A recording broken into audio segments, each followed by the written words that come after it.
Alex Carter walked into the awakening ceremony, certain he was about to summon a legendary monster and change his life forever. Instead, a tiny skeleton appeared. It carried nothing but a cheap plastic scythe. The entire academy burst into laughter. They mocked him, called him the weakest summoner in history, and expelled him on the spot. But what nobody knew was that the tiny skeleton was only a shell. Hidden inside it was an ancient being the world believed existed only in legends. And now that Alex's true power has finally awakened, even the greatest geniuses in the world can no longer stand on the same level as him. Marcus Steele walked into the center of the summoning circle. The ground flashed with blinding light. He raised his hand, the sky ripped open, and a massive golden dragon appeared. The system panel showed S rank. Everyone cheered. Soon other elite students received A rank and B rank companions. Emily Chen summoned a lunar unicorn and got B rank. Time passed, and the ceremony neared its end. Only one student remained. Alex Carter walked forward slowly. He was a poor orphan on a scholarship. He closed his eyes and prayed for a decent summon. Alex reached deep into his soul. The circle reacted, but it didn't light up. The runes turned gray, and then pitch black. A freezing cold filled the plaza. The space above Alex rotted and broke apart. A small skeletal figure stepped out. It barely reached Alex's chest, wearing a torn robe.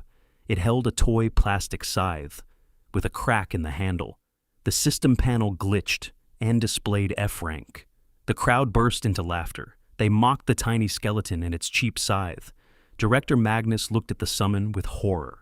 Alex stood frozen in disbelief. Suddenly, the skeleton's empty sockets lit up blood red. A voice echoed in Alex's mind. Master. The red light disappeared instantly. Magnus told Alex to visit his office after the ceremony. Alex walked away in silence. The skeleton followed him, clicking its bones on the stone floor. Alex sat on a bench, completely defeated. He looked at the tiny skeleton and named it Grim. He stood up and headed toward the director's office, expecting expulsion. But deep inside Grim's empty eyes, a tiny red light flickered like a heartbeat. Alex entered Director Magnus's office. Magnus explained the brutal truth. Only 4 F-rank students existed in history. 3 died in training, and the last one committed suicide. Alex begged for a chance, but Magnus refused. Alex was officially expelled. 15 years ago, Alex grew up in a poor orphanage. Nobody wanted to adopt him. At 15, he received a scholarship to the Celestial Academy. It was his only hope for a better life. But now, that hope was dead. Magnus gave him until tomorrow noon to pack and leave. Alex walked back to his room. Emily Chen visited him to offer sympathy. Alex snapped at her, explaining how hard he worked for 3 years. Emily left in tears. Alex collapsed onto his bed and cried. Grim sat quietly beside him. Alex touched Grim's skull, feeling a strange vibration. But the skeleton remained silent. He packed his bags, ready to leave. At 2:47 a.m., Alex woke up suddenly. Grim stood by the window with a completely straight posture. Its empty sockets glowed deep blood red. A dark, ancient voice echoed inside Alex's mind.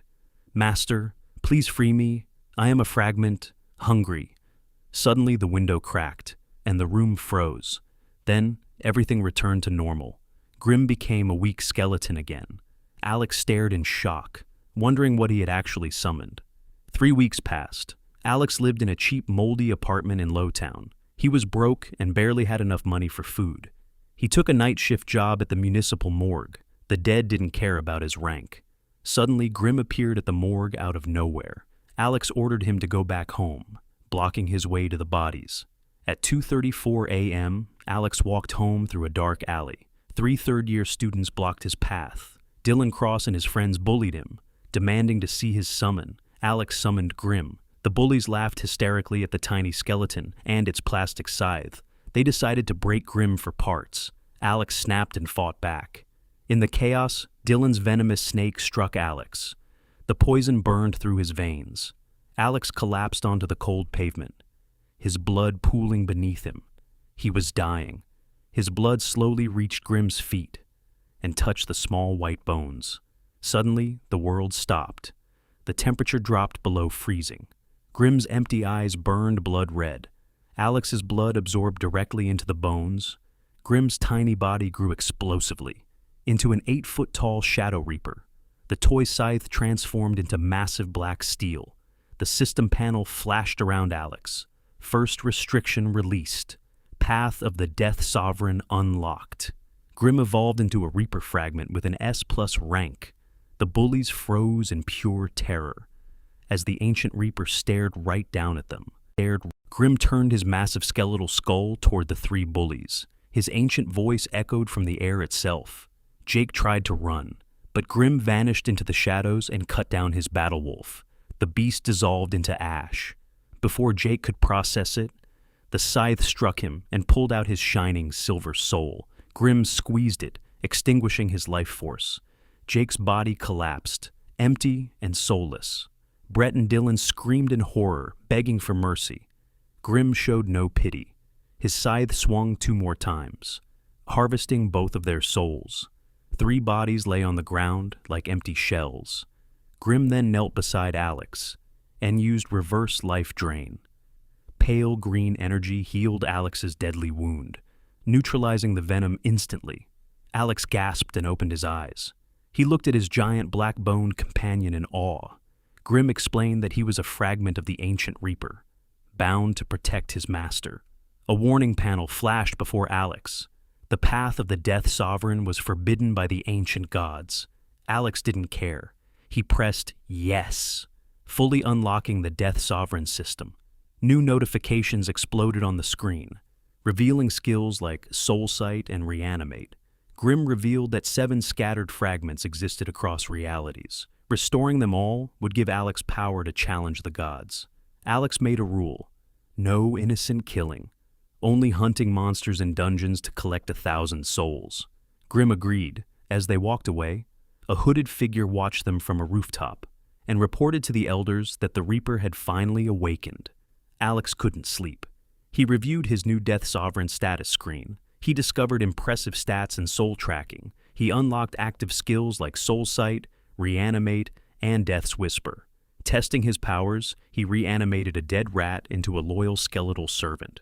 Realizing 3 criminal souls were not enough for future evolutions, he needed a faster way to level up Grimm. He searched online and found an unregistered, unofficial E-rank dungeon rift. It was hidden inside an abandoned textile factory in Sector 7. Late at night, Alex and Grimm arrived at the ruins. Alex spent 50 MP to trigger Grimm's intermediate form. The skeleton grew into a combat state, reaching 1.5 meters tall. It held a real steel scythe with glowing red ember eyes. Grimm spoke with a young, echoing voice, confirming he was ready to fight. They approached the floating purple rift in reality. Warning prompts flashed across Alex's vision. But he didn't hesitate. Together, Alex and Grimm crossed the threshold into the dungeon, stepping straight into the dark, monster-infested tunnels. The environment instantly shifted into a humid, dark tunnel. Alex activated Soul Sight, detecting 3 low-level slimes ahead. Grimm lunged forward with surprising grace and sliced them into acidic puddles. Progress flashed, 0.3 souls harvested. They advanced deeper, methodically clearing giant rats and cave bats. Suddenly, a rotted zombie hand grabbed Alex's ankle, trying to drag him down. 5 level 9 sewer zombies emerged from the murky water, surrounding Alex completely. In pure panic, Alex commanded Grimm to awaken into his full form, paying the heavy MP cost. Grimm exploded into an 8-foot nightmare Reaper. His massive scythe spun like a tornado, erasing all 5 zombies into ash in 2 seconds. 5 more souls were harvested, bringing the total to 10.4. Exhausted and low on MP, Alex retreated back through the rift into the factory, reverting Grimm to his small form. Suddenly, footsteps echoed outside. Alex activated Soul Sight and saw 3 bright blue auras. 3 high-level guild summoners entered the ruins. They instantly recognized Alex as the famous F-rank failure from the Celestial Academy, and mocked him relentlessly. Grimm offered to slaughter them instantly, but Alex refused, choosing to walk away peacefully. The summoners left, laughing at him. As Alex walked back home, his phone vibrated with a cryptic message from an unknown number. "We saw what you did in the alley. We know what you are. Come to Warehouse 13 tomorrow at midnight. The Forsaken Circle. Alex reached the entrance of the Forgotten Den, a dangerous abandoned E-rank dungeon. He checked his stats. Level 8 with 47 harvested souls. Determined to level up faster, Alex converted Grim into his intermediate form. They entered the pitch-black stone hallway. Using Soul Sight, Alex spotted 6 goblins ahead. He lured them into a trap. Alex stabbed one from behind, while Grim sliced the rest into pieces. The surviving goblins fled deeper into a massive extraction hall. Alex and Grim followed them, encountering 15 goblins, 3 shadow wolves, and 5 venom slimes. Alex immediately used Reanimate on 3 fallen goblins, creating a temporary skeletal squad. Chaos erupted. Grim slaughtered the goblins while Alex hunted the slimes. Suddenly, a shadow wolf lunged at Alex. His skeletal goblin intercepted the blow, buying him 2 crucial seconds. Alex baited the wolf into crashing directly into a venom slime, dissolving the beast instantly. They cleared the entire room, leveling Alex up to 10. They pushed deeper into level 2, clearing goblin shamans and wolf packs. By the time they reached the stairs to level 3, Alex reached level 12 with 89 harvested souls. Below lay the final boss, a level 18 cursed stone golem, refusing to retreat. Alex descended the stairs to face the boss. Alex reached the final boss room on level 3, a colossal 3-meter-tall cursed stone golem, armed with massive physical resistance and regeneration. The level 18 boss roared as the fight began. Alex sacrificed all his remaining MP to transform Grim into his awakened form. Grim dodged a massive seismic fist and slashed the golem's knee for heavy damage. The boss retaliated, summoning 4 guardian golems while regenerating its health. Desperate and out of MP, Alex crushed raw mana crystals in his hands and swallowed them. Taking minor mana poisoning to gain 120 MP instantly, he immediately reanimated 3 fallen skeletons as a distraction. The boss charged a devastating curse emanation, unleashing a wave of green energy that left Alex cursed, poisoned, and near death. Enraged that his master was hurt, Grim triggered his ultimate skill, Reap. His scythe sliced directly through the golem's soul, ripping it out and crushing it into light. The boss collapsed, dead. Alex leveled up to 15, bringing his soul count to 96.3. The system immediately triggered an emergency evolution for Grim, transforming the tiny skeleton into a formidable lesser Death Knight. However, red system warnings flashed. The forbidden energy signature alerted the ancient gods, who dispatched celestial investigators to Alex's location. As Alex passed out, Grim stood guard over his master, ready to face the divine forces descending upon them. Alex woke up with the taste of dried blood in his mouth. Every muscle in his body was screaming in pain. He sat up abruptly, but a sharp wave of agony exploded in his ribs. Checking his system panel, his health was critically low. He had been unconscious inside the dungeon for over 3 hours. "That's basically suicide," he muttered to himself. Suddenly, a metallic sound echoed nearby. Alex turned around and blinked in complete disbelief. Grim had completely transformed. Gone was the weak skeleton with the plastic scythe. Standing before him was a proper knight covered in dark obsidian armor. He held a massive black wooden scythe with a glowing steel blade, and red embers burned steadily inside his eye sockets. Alex stood up slowly. "Grim, are you still you?" The skeleton tilted its skull silently. It was still him. Then Grim shrank. The armor compacted, the bones shortened, and he returned to his tiny 80-centimeter form. While still holding the massive real scythe, Alex stared in shock. "You can control your size now?" Grim grew back to 1.5 meters, then shrank right back down. Shape control, Alex realized. That's actually really useful. He immediately opened Grim's status panel. Grim had evolved into a lesser Death Knight. He had unlocked intermediate combat forms, a passive aura that weakened nearby enemies, and a new skill called Consume the Fallen. Alex read the description twice. "Grim, does that mean you can eat corpses?" Grim tilted his head sheepishly. "It's fine," Alex said. "If it helps you recover, go ahead." Alex moved to explore the boss room. Inside the loot chest, he found 500 crowns, a golem core, a resistance ring, and a strange map fragment. He slid the ring onto his finger, instantly feeling his body harden. Suddenly, a crunching sound echoed from behind. Alex turned around slowly. Grim was crouched over a fallen golem, literally eating the stone remains. Alex froze. "Are you eating golem junk?" Grim froze too, looking like a dog caught eating out of the trash. "I don't care," Alex said quickly. "Just warn me next time." The stone remains dissolved into black dust and flowed straight into Grim's mouth, fully restoring his energy. Alex checked his own status. He could walk, but severe system warnings flashed before his eyes. The Lord had been alerted. The Celestial Temple was sending investigators. "We need to move, now," Alex said. Moments later, Alex emerged from the dungeon into the early morning light. Before he could take another step, a sharp voice called out from above. "Halt!" Alex froze. Standing on a nearby roof was a woman in silver armor with a blue cape, a paladin of the Celestial Temple. "We detected forbidden energy here," the paladin said coldly. "Identify yourself." Alex panicked. "I was just exploring ruins. I'm a low-rank summoner." "Your companion," she interrupted, reaching for her sword. "Now!" The paladin leaped down, landing gracefully right in front of him. She scanned Grim with her magical eye, and her expression instantly changed to complete shock.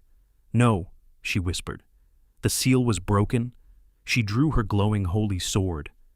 "Do you have any idea what you summoned?" "He's just an F-rank companion," Alex shouted, stepping back. "That thing is forbidden magic," she snapped. "By authority of the Celestial Temple, you are under arrest." Suddenly, Grim moved. He stepped directly between Alex and the paladin. He expanded to his full knight size and raised his massive scythe in a defensive stance. The paladin stepped back in shock. "A Reaper fragment. How are you even alive?"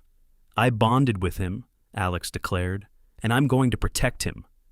"That thing will corrupt you," the paladin warned. "It will kill you eventually." "I'm still in control," Alex said firmly. "You're not taking him." The paladin studied him for a long moment. Then she slowly lowered her weapon. "I can't arrest you here," she admitted pragmatically. "That thing could kill me if we actually fought.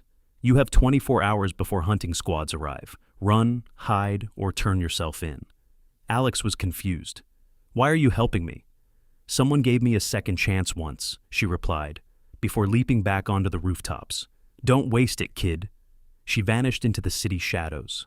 Alex stood trembling from the adrenaline crash. He had 24 hours to survive. He looked at Grim, who had reverted to his tiny form. "We need a plan fast. If the temple is coming, we need legal protection." An idea began to form. "The Adventurers Guild," Alex said slowly. "If I register officially as a summoner, the guild defends its members. They'll give us a shield against the temple." He took a deep breath. "Screw it. Let's go register at the guild." Alex entered the Lower City Adventurers Guild, with Grim following in his tiny form. The building was old and run down, packed with mid-rank summoners. He approached the reception counter to register. Painfully, Alex paid the 150 crowns fee and filled out the form. When he reached the companion rank section, he hesitated. "You don't know your own companion's rank," the receptionist said flatly. "The academy scan was inconclusive," Alex replied. She sighed and passed a crystal over Grim to scan him. However, the crystal flickered violently and made an error sound. "The system is having trouble classifying him," she frowned. "That means your companion is interesting," a voice called out behind them. Alex turned around. Marcus Holloway, the guildmaster, approached and studied Grim closely. "A skeleton with armor and a real scythe," Holloway murmured. "Where did you summon him from?" "Celestial Academy," Alex answered carefully. Holloway smiled sympathetically, assuming Alex was just another weak summoner, kicked out by the elite. He reached out to touch Grim's armor, but Grim instantly stepped back, red embers burning in warning. Holloway raised his hands calmly and turned to the receptionist.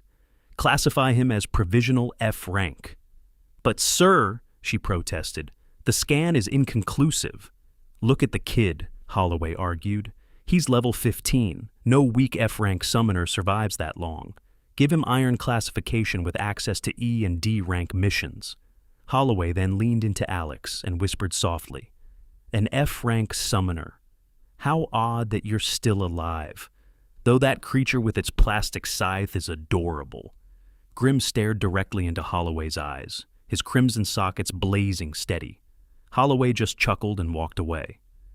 "Welcome to the guild, kid. Try not to die." Alex took his new iron badge, realizing Holloway knew he was hiding something big, but chose to help anyway.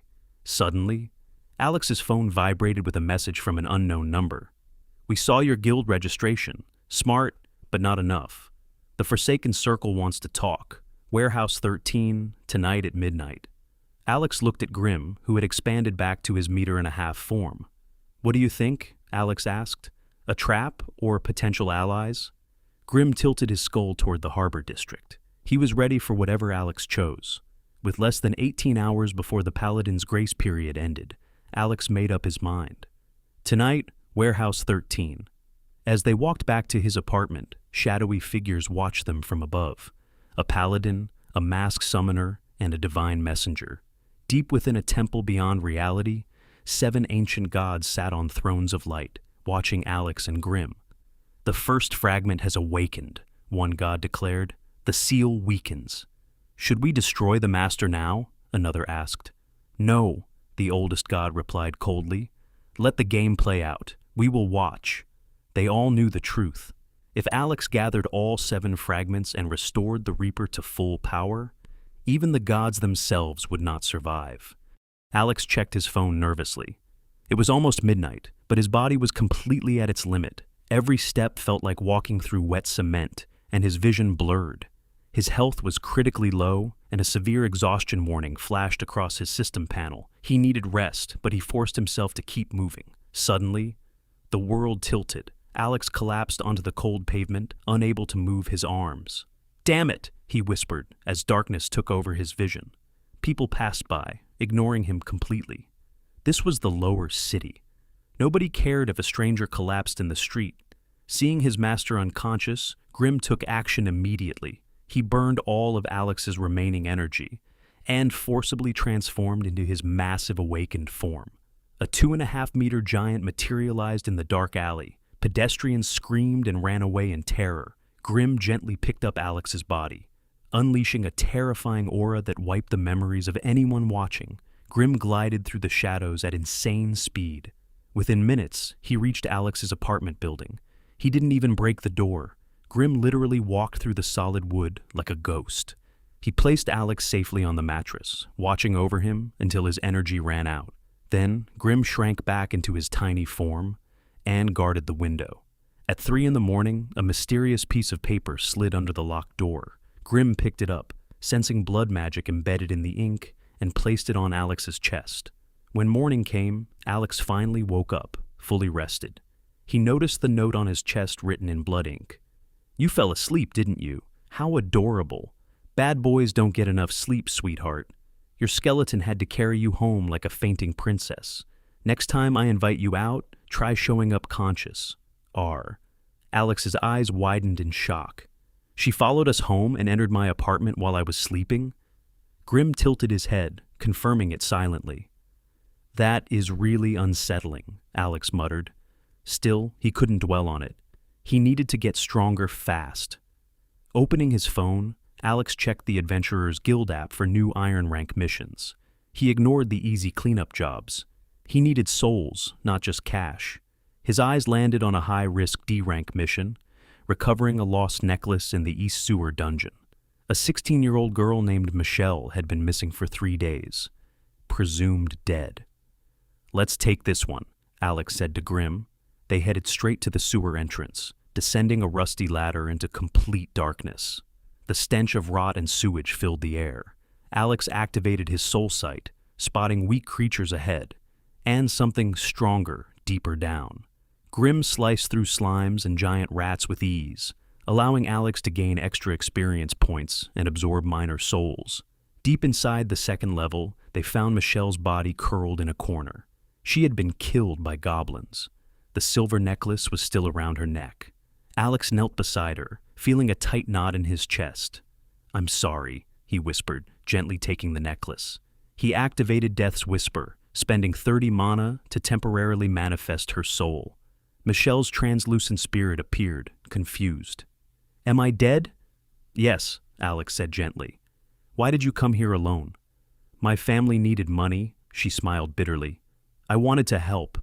Please, give the necklace back to my mother and tell her I'm sorry. Alex nodded firmly. I promise. Her spirit looked at Grim and smiled softly before fading away.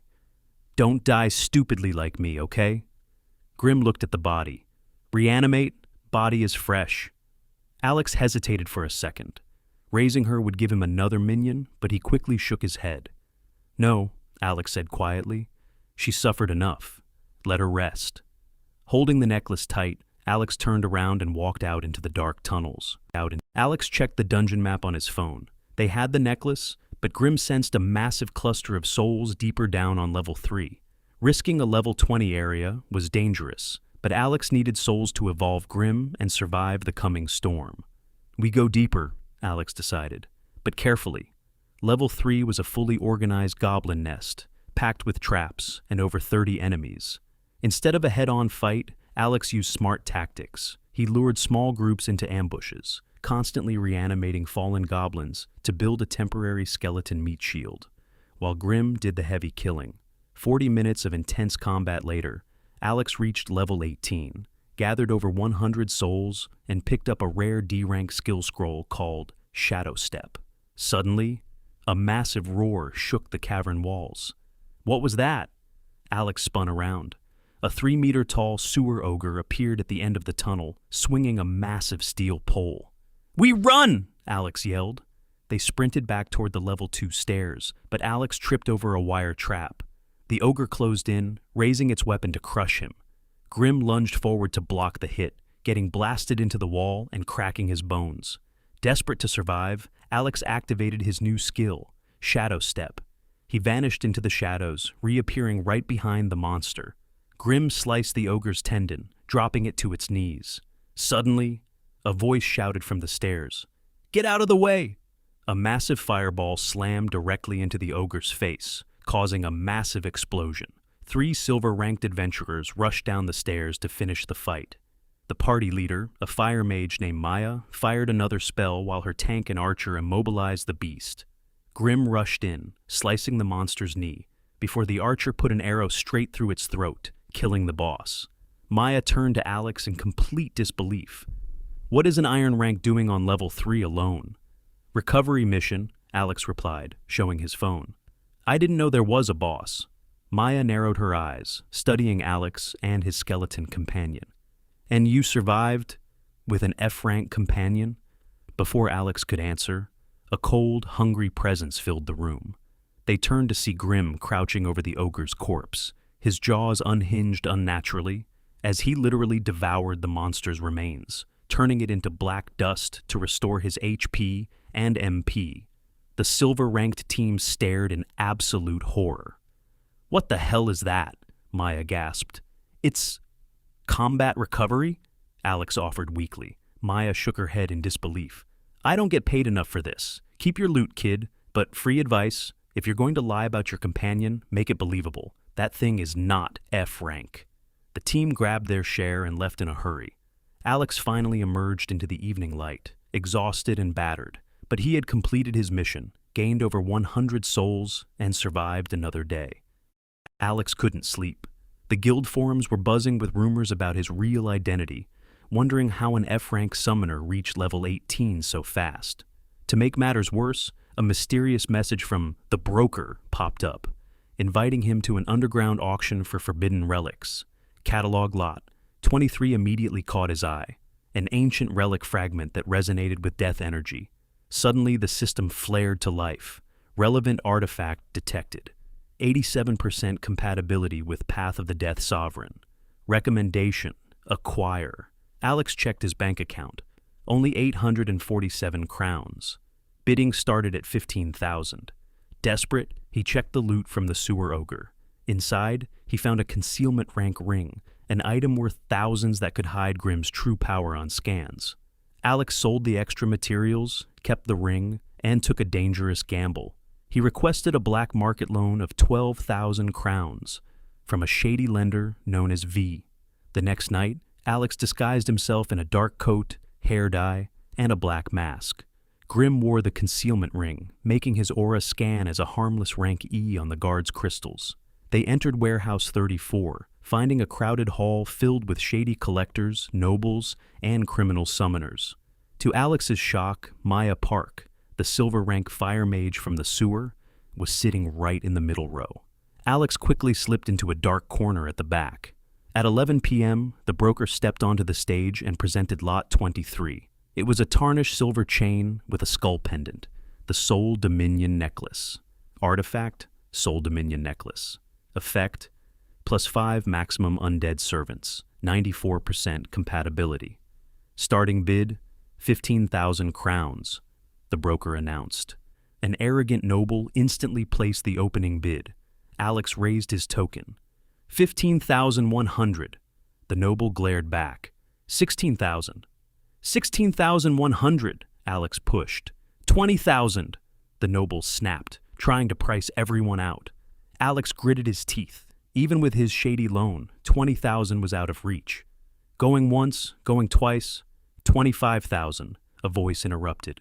It was Maya Park, smiling like a cat playing with its prey. The noble turned red. 30,000! 40,000, Maya said casually, throwing down high-grade mana crystals. The noble threw his hands up and surrendered. The artifact was sold to Maya. Alex's stomach sank. He had lost. As the auction wrapped up, Alex turned to leave through the dark alley, but a voice called out behind him. Maya stood there, holding the glass box with the skull necklace. "Hey," Maya said, her eyes narrowing behind her mask. "You bid on this early. Why?" Alex tried to play dumb, altering his voice. "I don't know what you're talking about." "Drop the act," Maya interrupted, stepping closer. "Necromancy item, a masked guy, and that exact same skeleton from the sewer. The math adds up." Alex's heart hammered. She knew everything. Maya smiled unexpectedly. "Look, my specialty is fire, not death. I bought this necklace just to spite that noble idiot. I'll trade it to you. Work for my team clearing dungeons for 1 month, and the necklace is yours. Plus, I might keep guild investigation off your back." With no better choice, Alex shook her hand. 1 month. Deal. Maya tossed him the glass box. Soul Dominion necklace. Acquired. Curse. Drains vitality over time, unless replenished by killing living targets. She left with her team, but before Alex could process his luck, the exit was blocked by a hooded figure. A spectral raven perched on her shoulder as she pulled back her hood, revealing short black hair with red streaks and mismatched crimson eyes. "Hello, sweetheart," she smirked. "I'm R, or Raven if you prefer." Grim immediately raised his scythe, but Raven just laughed. Her spectral bird stared at Grim with sheer terror. "Easy," Raven said, her eyes gleaming. "I can taste the death magic on you. You're carrying a Reaper fragment, aren't you? Traces of ancient death energy are oozing off your skeleton." Alex froze. "What do you want?" "I'm giving you an invitation." Raven stepped forward. "Meet me at Warehouse 13 tonight at midnight. The Forsaken Circle, a faction of outlaw summoners, wants to meet you. Refuse, and you'll be hunted down by the temple alone." Before Alex could answer, she dissolved into crimson smoke. Equipping the cursed necklace, Alex felt his maximum summon limit jump from 10 to 15, though a dark hunger gnawed at his mind. Just as he walked out, 3 notifications flashed on his phone, Maya reminding him of their 10 a.m. contract meeting, an ominous text from the Forsaken Circle watching his every move, an official warning from the guild, account flagged for investigation, report within 72 hours. Exhausted, Alex finally made it back to his apartment at 3:17 a.m. and opened the door, only to freeze in terror. Sitting on his mattress in the dark was the Temple Paladin, who had given him a 24-hour warning. Grim instantly transformed into his 2.5-meter awakened form, scythe ready to strike. The Paladin looked up into the moonlight. "Your grace period just ended, and outside." She gestured toward the shadows in the alley. "Is a full squad of temple hunters." Grim's awakened form loomed over the small apartment, his scythe blazing with crimson light. "Move! Back, master!" he growled. The intruder raised her hands slowly. She wasn't here to fight. "My name is Valeria Kane," she announced calmly. captain of the Celestial Temple's 3rd Hunting Squad. Officially, I should arrest you right now for possession of a sealed fragment. Alex narrowed his eyes. So why haven't you? Valeria pointed out the window, toward 5 heavily armed temple knights waiting in the alley. If I give the signal, they bring you in, take your companion, and torture you in an interrogation cell for 10 years. But if I report this location as a dead end, you get a 72-hour head start. Alex was shocked. Why risk your career for a forbidden magic user? Valeria unbuttoned her gauntlet, revealing forbidden blood runes carved deep into her skin. 15 years ago, I summoned a dark spirit, Valeria revealed softly. An older paladin didn't arrest me. He taught me that forbidden magic isn't inherently evil, just dangerous. He died a hero. I'm giving you the same chance he gave me. She pulled out a secure communication crystal and set it on the windowsill. Give me information on the other 6 Reaper fragments, before anyone else finds them. The temple knows about Fragment 1, but darker factions are hunting them down too. Use these 3 days wisely. With that, she walked out and led her squad away from the building, giving Alex his freedom. By 10 a.m., Alex arrived at the Adventurer Guild to meet Maya. He signed a formal 1-month clearing contract with her silver-ranked team. In exchange for his crowd control necromancy, Maya used her high rank to officially shield Alex from Guild Investigation's questions.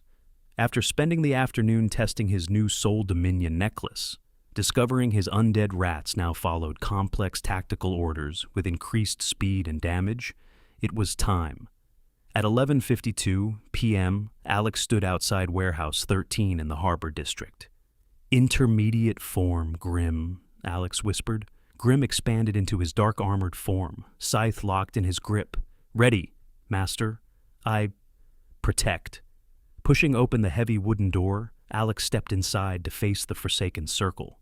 Alex stepped inside Warehouse 13, finding 8 formidable outlaw summoners surrounding a long table. Sitting at the far end was Victor Cross, a white-haired man who had founded the Forsaken Circle 25 years ago after escaping the temple. Alex Carter, Victor spoke, his voice heavy with authority. The boy with the Reaper fragment. 15 years ago, I held Fragment 3 before the temple forced me to seal it. I know exactly how dangerous you will become. Victor explained that the circle was a sanctuary for practitioners of forbidden magic, blood, shadow, cursed flame, and primordial death. The temple is hunting you, Victor warned. Join us. We share resources, protection, and intelligence. What's the catch? Alex asked. Loyalty, Victor replied. And when you gather the remaining Reaper fragments, we want you to use them to protect our family. If you complete the Reaper, you become someone even the ancient gods cannot ignore. Alex made one firm condition. I don't hurt innocents.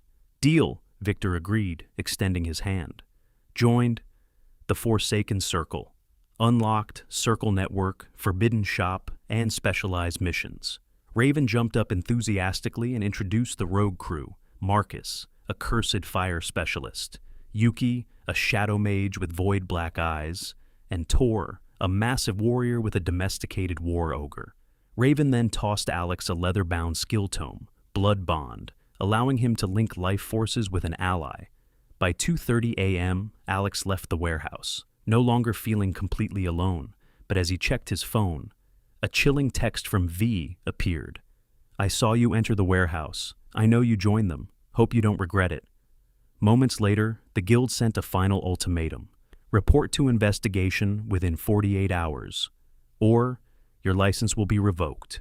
Unbeknownst to Alex, 2 observers watched him from the rooftops, Captain Valeria reporting his circle affiliation, and a holy messenger writing in a glowing divine ledger. Far away in a realm outside time, 7 ancient gods opened their eyes. He has begun gathering allies, the first god whispered. The oldest god spoke, his voice echoing like the end of all things. Let the game continue. If he finds Fragment 2, we will discover if this mortal is worthy, or just another failure waiting to die. The air inside the guild investigation office was thick with hostility and gray bureaucracy. Alex sat across from 3 tight-lipped investigators scrutinizing his profile. Alex Carter, level 22, the chief investigator droned, pushing his thick glasses up his nose. Your skeleton companion was registered as rank F at the academy, but now it's rank E. You've gained 7 levels in 3 weeks. Statistically, improbable. I took high-risk solo missions, Alex countered calmly. Battle bonding causes rare evolutions. It's documented. Only 20 cases in a century, the woman beside him noted coldly. And what about the reports of you using reanimation magic? Before Alex could defend his system skill, the door flew open with a loud bang! Guild Director Marcus Holloway burst into the room like a localized storm. Are you 3 wasting guild resources on a witch hunt? He roared, dropping his massive frame into a chair. This kid cleared 12 missions and saved a silver-ranked squad. He's a survivor. Survivors do improbable things. The investigators backed down, agreeing to keep Alex under passive observation. Outside the office, Holloway pulled Alex aside. They won't stop watching you, kid. So here's my advice. Either lay low or become so publicly successful that questioning you makes them look completely incompetent. When Alex walked down to the main lobby, he saw a massive crowd gathered around a fresh poster on the board. Novice Summoner Tournament. Participants. 128 competitors, iron to silver rank. Grand prize, 50,000 crowns, plus 1 week access to A-rank legendary dungeon, Fallen Citadel. Sponsors, Celestial Academy, Adventurers Guild, and Celestial Temple. A legendary dungeon meant level 25 to 40 elite monsters, and a gold mine of high-tier souls to complete Grimm's evolution. Maya suddenly appeared at his shoulder. You should join. With my team, of course. Fallen Citadel is A rank. Even a lone wolf like you can't survive it solo. Alex hesitated, promising to think about it. Shortly after, his phone buzzed with cryptic texts. Raven. Tournament, huh? Don't die. That'd be boring. Victor. The exposure is a risk, but the Citadel's souls are worth it. The Circle will support you from the shadows. Back at his apartment, Alex dug into the dark forums, finding a deleted lore post. Fallen Citadel isn't just a dungeon, it's a tomb. The Lich King guarded something there, something sealed by the gods.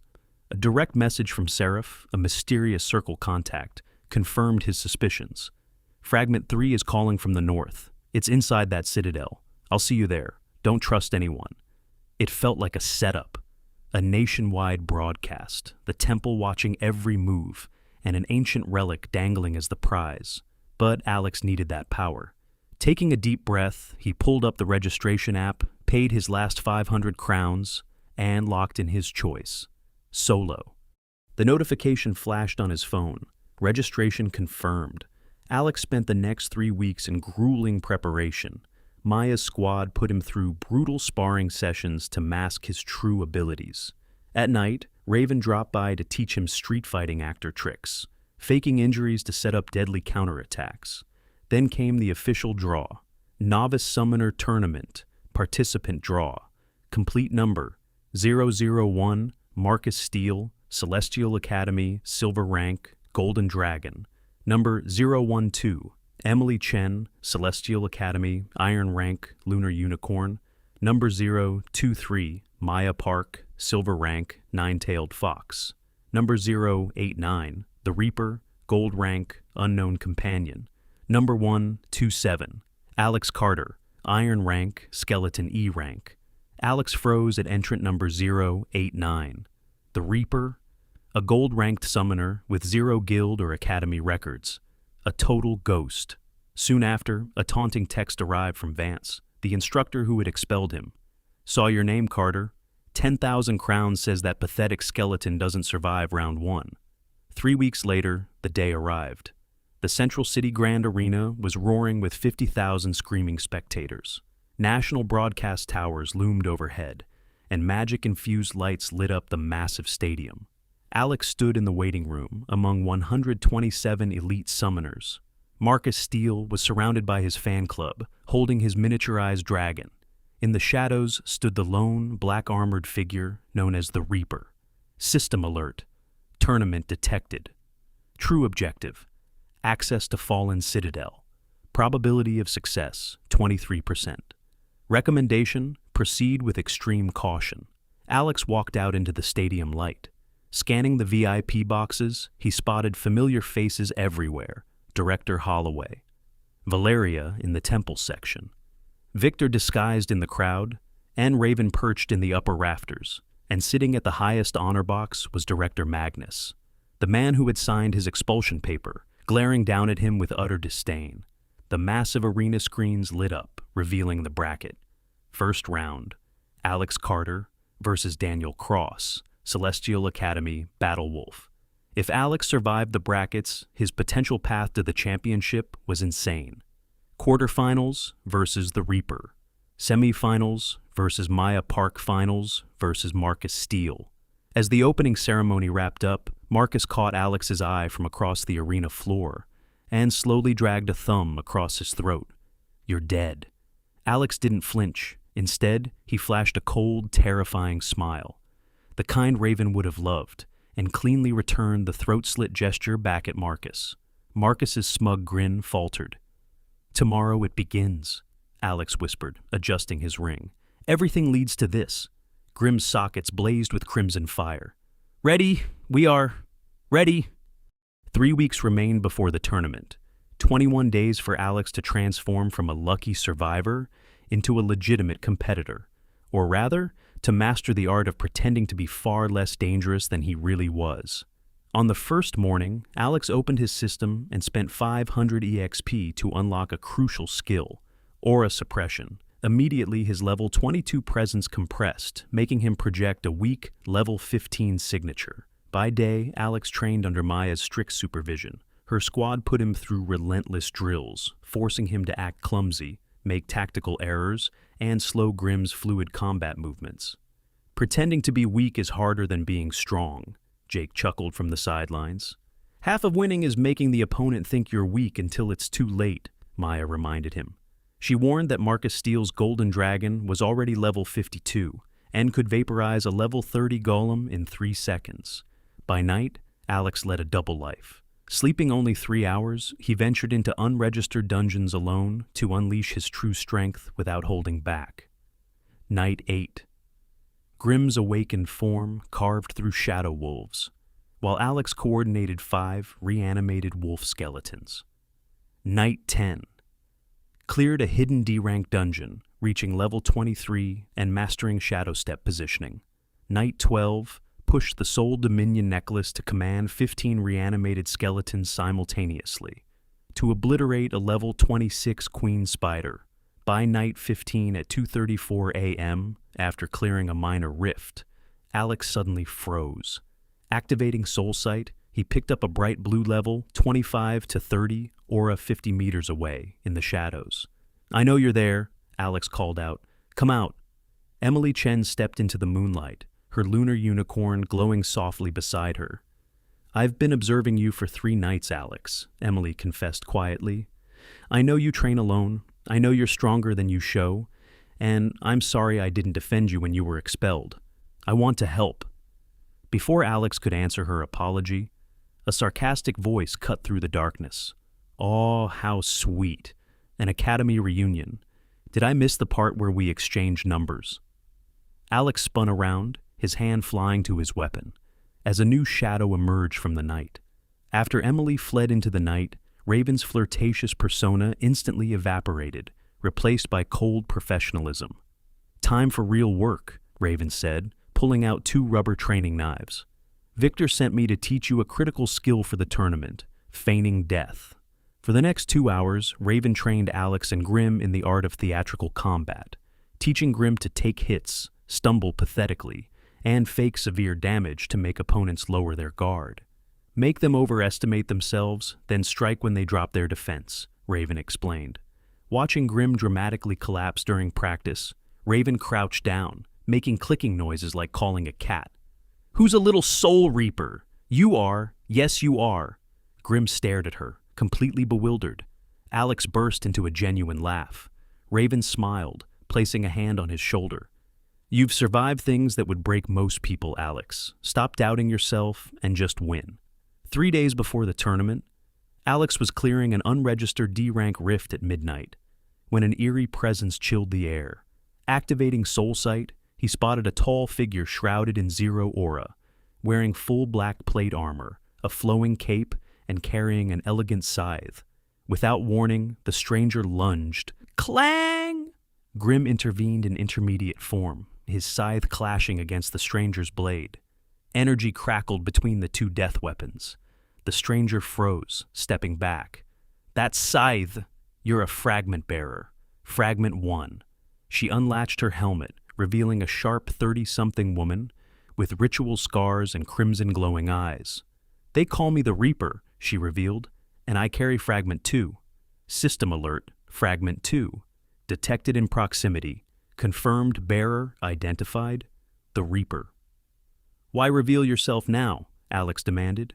Because the fragments are awakening, the Reaper replied grimly. Fragment 3 is inside Fallen Citadel. Fragment 4 is held by a cult. The tournament isn't just a competition, Alex. It's the beginning of a war. See you in the arena. She dissolved into the shadows. The night before the tournament, Alex couldn't sleep. Looking out his apartment window, at 11:43 p.m., his system pinged an alert. Sitting on a rooftop a block away was the Reaper, her scythe glowing faintly under the moonlight. She raised a hand in quiet acknowledgement. I see you, before vanishing into the dark. Alex adjusted his ring of concealment, looking at Grim beside him. Tomorrow, Alex whispered, everything changes. The 7 Reaper fragments were gathering, and Alex Carter was right at the center of the storm. The day of the opening ceremony arrived. Central City Grand Arena was an overwhelming sea of over 60,000 screaming fans. In the participant waiting room, Alex kept a low profile using his aura suppression skill to mask his level 23 power down to level 18. He took stock of his major rivals, Marcus Steele, surrounded by fanboys, holding his level 55 Golden Dragon. The Reaper, sitting completely isolated in full black plate armor, radiating a terrifying, light-absorbing aura.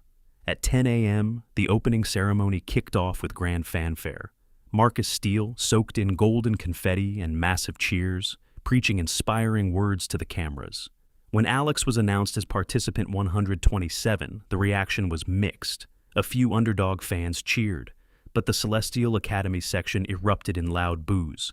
Expelled! F-rank failure! Up in the judge's box sat Master Vance, the instructor who had signed Alex's expulsion paper, staring down at him with pure disdain. Shortly after the ceremony, Vance confronted Alex in the hallway, sneering that he had bet 10,000 crowns on Alex losing in the first round. Grim shifted into his meter-and-a-half form, sockets flashing crimson. Permission to make trip? Alex held Grim back. No, but I appreciate the offer. The official single elimination tournament bracket was revealed on the stadium's Jumbotron. Round 1, Alex Carter versus Daniel Cross, Celestial Academy, Battlewolf D rank. Quarterfinals, Alex versus the Reaper. Semifinals, Alex versus Maya. Park Finals, Alex versus Marcus Steele. Later that night at 10:23 p.m., Alex received an encrypted text from the Reaper with an attached photo of an ancient yellowed map. Reaper Fragment Map. Lower City. Fragment 1, Alex. Northern Fortress. Fragment 2, the Reaper. Fallen Citadel. Fragment 3, Tournament Prize Dungeon, Void. Catacombs. Fragment 4, Death Cult, 5-7. Unknown. Locations, Fragments 5, 6, and 7. Meet me on the North Stadium rooftop tomorrow at 7 p.m. after your match, her text read. I have information that will change everything. Alex looked at the map, then at Grim, who placed a heavy bony hand on his shoulder. Your choice, I follow, always. Tomorrow, Alex whispered, closing his eyes, the real fight begins. Day 1 of the Grand Arena tournament begins. Forget the peaceful ceremony from yesterday. Today is all about real combat. 64 fighters sit in the waiting room, preparing for 32 brutal matches. Alex Carter sits quietly, waiting for his fight at 10:15 a.m. Maya sits nearby with her fox companion and asks if he is nervous. Alex admits he is a little. Maya smiles, telling him nerves keep a fighter alert. She recognizes his opponent, Daniel Cross, from the elite Celestial Academy. She reveals Daniel is arrogant and bound to freeze when his plan fails. She advises Alex to use that arrogance to his advantage. Before Alex can answer, the announcer declares the first match.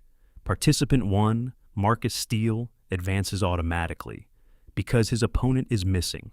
The crowd boos in disappointment. The second fight starts immediately. Sarah Kim uses her giant serpent to trap Thomas Wright's battle eagle, forcing a quick surrender. In the third match, Dmitry Volkov's fire salamanders overheat Marcus Chen's armored bear, securing an intense victory. Finally, the announcer calls the fourth fight, Alex Carter versus Daniel Cross. Maya wishes Alex good luck, telling him to act competent without revealing his true strength. Alex walks into the massive arena, surrounded by 50,000 screaming fans. The commentators quickly highlight his tiny skeleton companion, questioning its E-rank status. Daniel Cross walks in from the opposite side, with a level 22 battle wolf. He looks down at Alex with complete contempt, laughing at the tiny skeleton. Alex ignores the insult, quietly adjusting his hidden soul dominion necklace and activating aura suppression. The referee steps forward, states the non-lethal rules, and starts the match.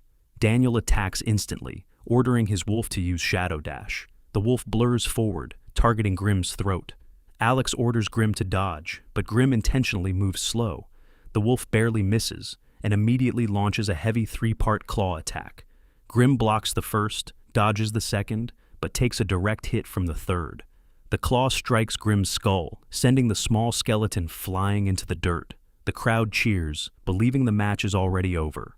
Alex runs to Grimm, telling him to act hurt and drag out the fight. For the next 5 minutes, Daniel orders attack after attack. Grimm intentionally takes partial hits and misses counterattacks. The crowd grows bored, and the commentators call it a one-sided beatdown. But Alex is quietly tracking the wolf's stamina. After multiple heavy skills, the wolf begins to pant. Daniel decides to end it, ordering a powerful pack howl. The blast staggers Grimm, dropping him to one knee. Daniel orders the final full-power leap attack. Fenrir lunges straight for Grimm's neck. Alex waits for the exact split second and shouts the command. Grimm instantly drops flat using feigned death. The wolf sails over him and lands awkwardly. Before it can recover, Grimm springs up completely unharmed. He grabs the wolf's leg and activates Life Drain. Pale green energy drains from the wolf at terrifying speed. The wolf howls in severe pain, unable to break the iron grip. Within seconds, its eyes roll back and it collapses in complete exhaustion. The stadium goes dead silent, then erupts in massive shock. Daniel stands frozen, completely unable to accept the sudden defeat. Alex calmly steps forward and demands his surrender. The referee steps in and declares Alex the victor. The commentators try to rationalize the result, calling it a lucky victory achieved through clever tricks. Alex smiles internally. That exact narrative protects his true power. Daniel leaves the arena in utter humiliation. Back in the waiting room, Kai whistles in respect, while Maya praises the fake-out tactic. Alex then watches the remaining matches closely. Marcus Steele completely incinerates his opponent's companion in 47 seconds. Using a level 55 Golden Dragon, Emily Chen wins an 8-minute battle of attrition, using her unicorn's healing skills. Finally, Maya effortlessly dominates a level 26 serpent using simple fire magic, carefully hiding her fox's true strength. The crowd holds its breath as match 23 begins. The mysterious gold-ranked fighter, known as the Reaper, steps into the arena against Dmitry Volkov. Dmitry commands his twin-level 23 fire salamanders to attack, but before they can move, the Reaper raises her hand, and her spectral scythe instantly teleports into her palm. She takes a single step forward and activates Soul Reaping. A pale blue-white flame blazes from her blade. The two giant salamanders freeze in absolute terror and collapse to the ground, completely unconscious without taking any physical damage.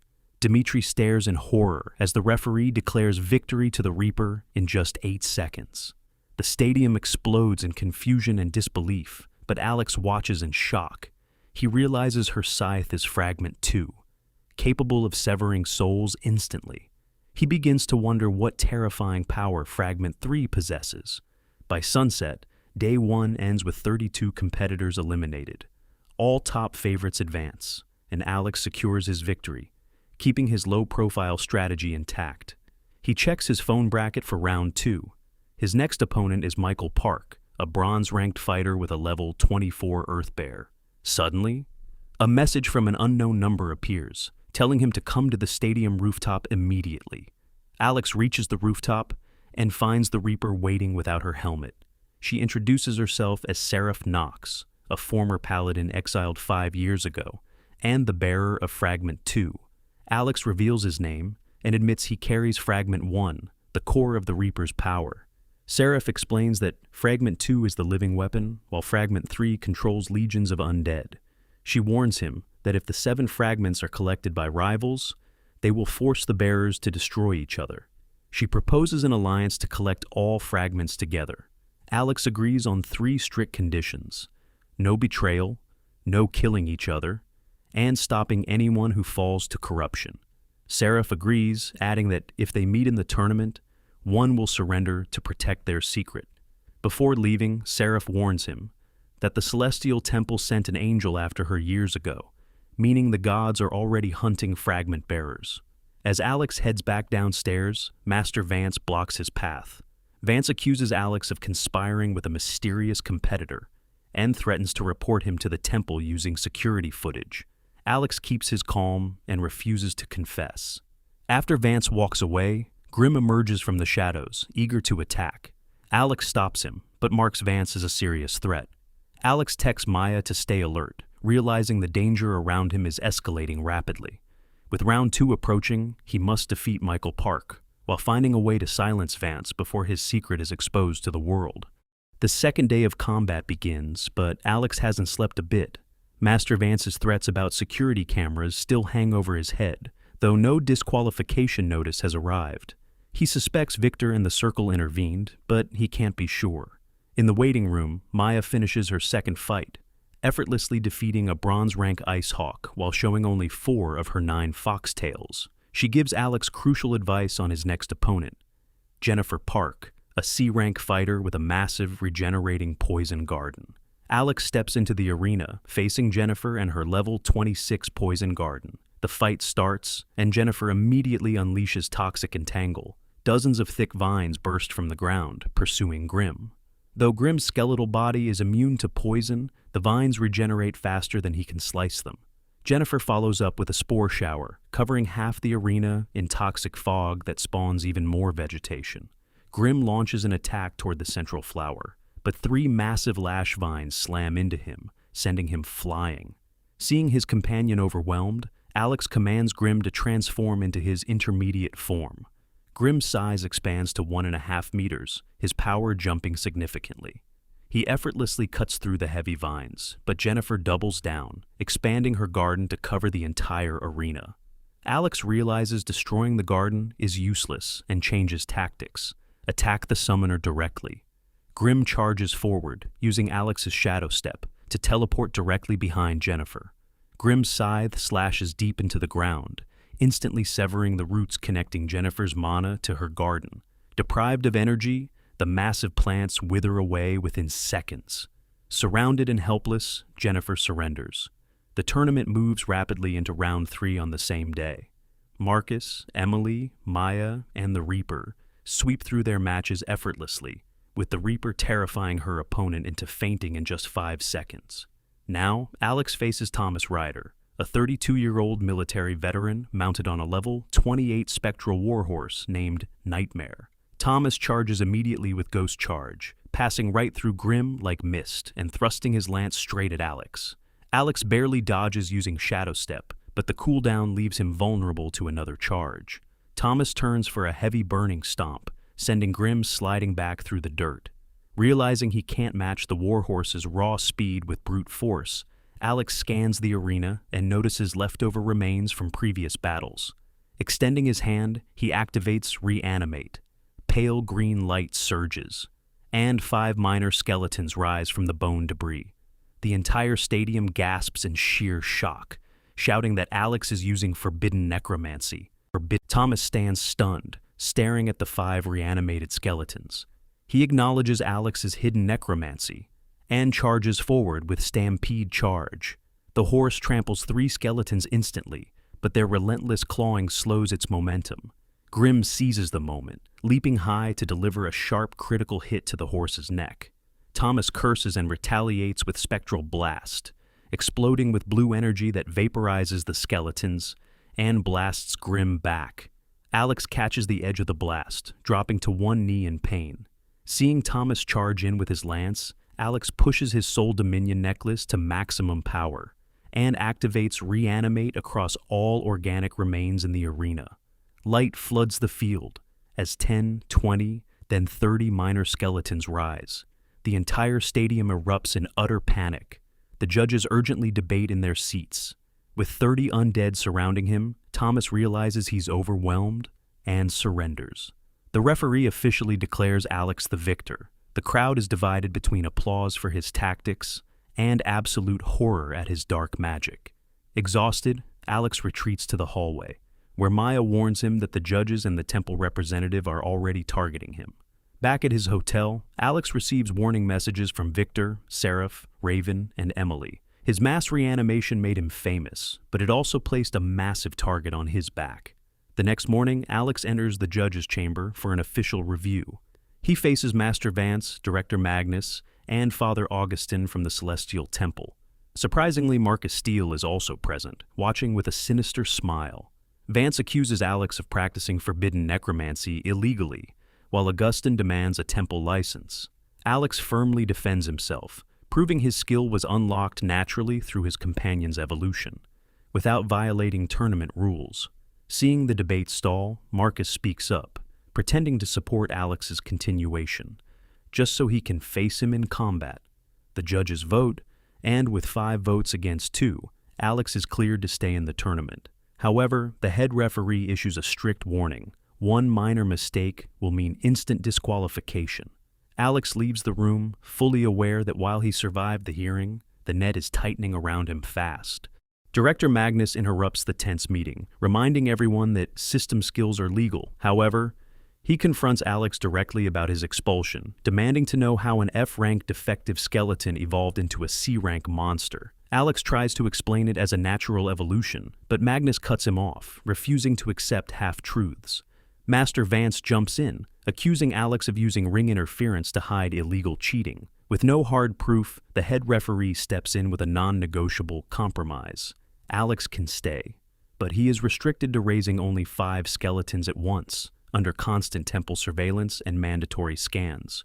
Alex reads the terms and accepts. Before leaving, Marcus Steele gives Alex a cold, predatory smile, warning him that one wrong move will be his last. Magnus adds a final cryptic note, promising to watch his future matches closely. Alex exits the room, completely drained. He knows the restrictions hurt his arsenal, but he must win the tournament to access the Fallen Citadel and claim Fragment 3. By afternoon, the quarterfinals begin, inside a heavily monitored arena filled with temple observers. The announcer roars as the first match is declared, Alex Carter versus the Reaper. The audience goes wild, eager to see the controversial necromancer face the undefeated gold-ranked warrior. Neither the crowd nor the judges suspect that this fight is a pre-planned theatrical performance designed to hide their secret alliance. The match starts. The Reaper takes a single step forward, causing the arena's temperature to plummet as Fragment 2 awakens. She challenges Alex to show the true power of Fragment 1. Alex responds immediately, commanding Grimm to release his full intermediate form. Grimm's size expands to 1.5 meters, his armor solidifying as red flames burn in his eye sockets. The Reaper responds by solidifying her living spectral scythe, surrounding herself with haunting soul shadows. She glides across the 15-meter gap in less than a second, bringing her scythe down straight toward Grimm's neck. Crimson and pale blue energy explode across the arena as Grimm blocks the blow, shattering the packed earth beneath them. The commentators and crowd watch in total shock as the two fighters exchange blindingly fast scythe strikes. Grimm pushes forward, dodging low slashes and counterattacking with deadly precision. After 30 seconds of continuous clashing, both fighters spring backward to create distance. Act 1 of their orchestrated battle is complete, and the real show is about to begin. The Reaper decides to end the warm-up, forcing the spectral souls around the arena to merge directly into his scythe. The weapon expands into a massive deadly blade, As he activates Soul Reaper mode, Alex counters immediately, commanding Grimm to release his death aura at maximum power. Crimson energy surges in a 10-meter radius, dropping the temperature and making the air heavy with the cold scent of death. The Reaper glides forward, unleashing 5 independent spectral attacks at once. Grimm blocks desperately, but one blade cuts through his armor, leaving a deep blue mark. Grimm counterattacks with a crimson strike, dissolving 2 specters. Seeing Grimm pushed back, Alex spends 100 mana to raise 5 minor skeletons, meeting his strict legal limit. The skeletons charge, granting Grimm space to maneuver. The Reaper simply smiles and triggers Soul Harvest, absorbing every specter into a barrage of 20 homing energy projectiles. The minor skeletons vaporize instantly. Grimm dodges using Shadow Step, but 3 stray projectiles slam directly into Alex. Pain explodes in Alex's chest, throwing him to his knees as blood drips onto the dirt. The crowd gasps at the direct hit, but the Reaper coldly claims it was just collateral damage. Alex forces himself to stand, wiping the blood from his lips. He activates a secret ability, Blood Weapon, solidifying his own dripping blood into floating crimson daggers. He launches the daggers to distract the spectral scythe, while Grimm charges with Reaper's strike at maximum power. Crimson energy slices through the Reaper's armor, carving a deep wound across his chest. The Reaper staggers and collapses to one knee. Acting as if he is completely defeated, he gives Alex a subtle wink through his cracked visor before passing out. The referee steps in and officially declares Alex the victor. The stadium erupts as medics rush to treat both fighters. Seraph whispers to Alex to go win the tournament before being carried away. That night in his hotel room, Alex lies in bed, covered in severe bruises and deep cuts. Suddenly, Emily Chen enters with her unicorn, bringing rare purification crystals. Moving past her confusion about his true power, she uses her magic to heal his internal injuries. Before leaving, she asks him to talk openly once the tournament ends, leaving Alex filled with quiet guilt. Shortly after, a text arrives from Maya, warning him that she won't hold back in their semi-final match tomorrow. Alex looks at Grimm, realizing that hiding his strength is no longer an option. Tomorrow, he will have to unleash even more of his true power to survive.